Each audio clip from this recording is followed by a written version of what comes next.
बिस्मिल्लाहिर्रहमानिर्रहीम। Sheikh Ijaz Ahmed official YouTube channel से हाजिर हूँ।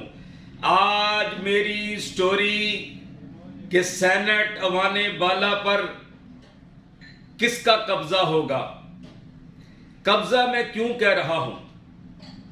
अगर कोई दुश्मन हमारे अदारों पे कब्जा करे तो हमारी फोर्सेस उसका मुकाबला करती हैं। अगर पाकिस्तान में कोई एहतजाज हो और अदारों पे कोई हमला करे तो फोर्सेस हरकत में आती हैं, उन पे मुकदमात जारी होते हैं। ये तरीके हैं जो अदारों पे कब्जा करने के। कुछ दौलत के बलबूते पे कब्जा करते हैं, कोई इलेक्शन में सीटों के इवज कब्जा करते हैं, कोई असर रसूख की वजह से कब्जा करते हैं। है कब्जा। अब सेनेट में सजरानी या गिलानी, ये किसका कब्जा होगा?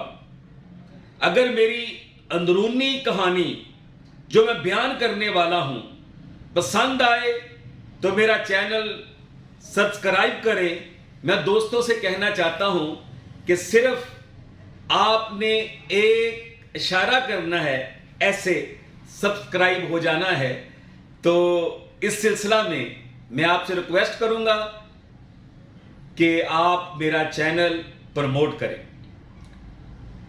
पाकिस्तान की सियासत इंतहाई जंग आलूद गंदी हो चुकी है, कमर्शियल हो चुकी है। पैसे के बल बोते पे अवान खरीदे जाते हैं। वो आपके सामने है, सारी दुनिया के सामने है।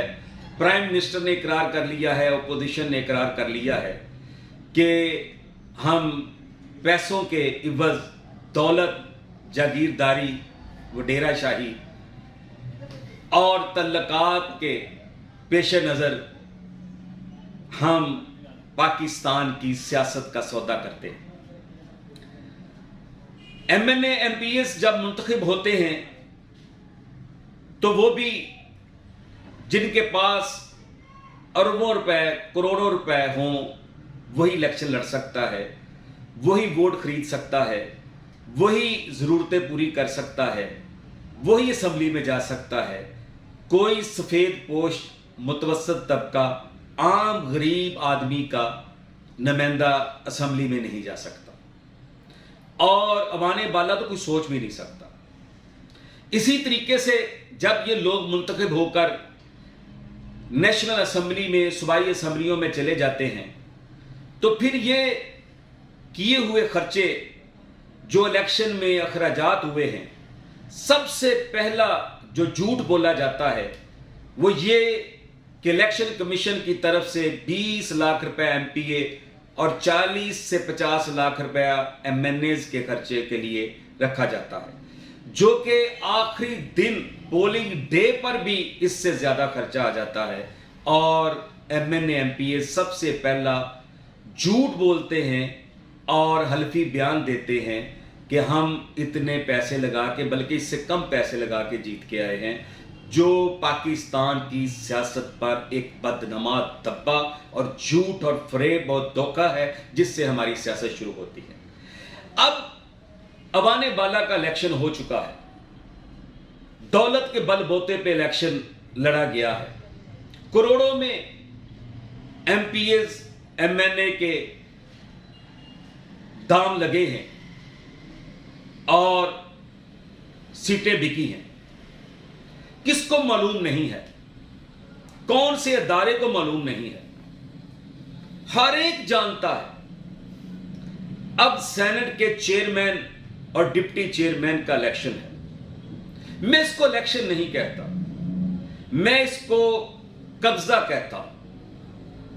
कब्जे की सूरत है कि आप दौलत के बलबूते पे किसी भी जगह पे, किसी भी मकान पे, किसी भी बेहतरीन इमारत पे कब्जा कर ले और इसी तरीके से जो पाकिस्तान के अदारे हैं उन पे आप दौलत के बलबूते पे अपने नुमाइंदे मुंतखब करके वहां काबिज हो जाए और उसके बाद आप चेयरमैन और डिप्टी चेयरमैन के ओहदे पे बरा जमा हो जाए।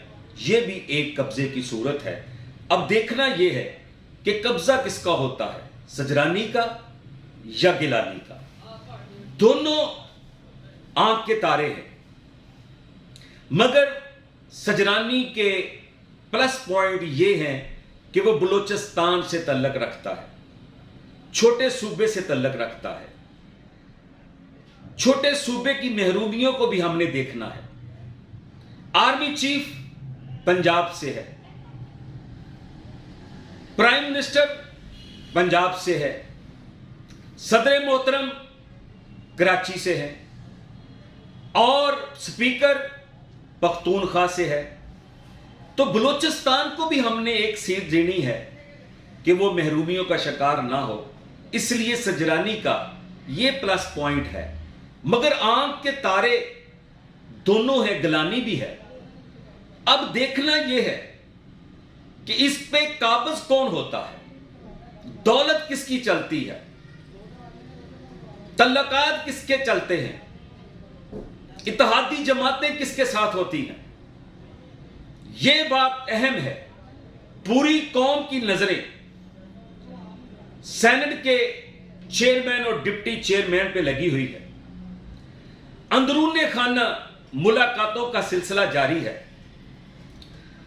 ہر ایک کا دل تلملا رہا ہے کہ کاش میں ڈپٹی چیئرمین بن جاؤں، اس سودے میں میرا نام بھی آ جائے۔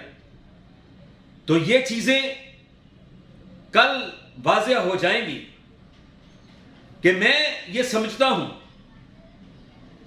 کہ اگر تمام ادارے، سیاسی جماعتیں نیوٹرل رہے، فری اور فیئر الیکشن ہوئے، تو سجرانی جو ہے وہ کامیاب ہو جائے گا۔ اور اگر تھوڑا سا آنکھ کے تارے کا مسئلہ ہوا، کون بہتر روشنی دکھاتا ہے، کس کی اٹریکشن ہے، کون اچھی بات کر سکتا ہے، کون اس سسٹم میں فٹ آ سکتا ہے، کیونکہ عام آدمی اس سسٹم میں ایڈجسٹ نہیں ہو سکتا۔ یہ وہی ہو سکتے ہیں جو اس سسٹم کے ساتھ پیدا ہوئے ہیں اور اسی سسٹم کے ساتھ اس نے دنیا سے چلے جانا ہے۔ عوام غربت میں پیدا ہوئے ہیں اور غربت سے میں ہی دنیا سے چلے جانا ہے۔ اب دیکھیں کہ صبح سینٹ کے الیکشن کی جو پکار ہے، جو عزت ہے، جو آنر ہے، جو خریدی ہوئی ہے، جو تاج ہے، جو بکا ہوا ہے، وہ کس کے سر پہ سجتا ہے، یہ آپ کو معلوم ہونا چاہیے۔ مگر پھر کہتا ہوں، آنکھ کے تارے دونوں ہیں۔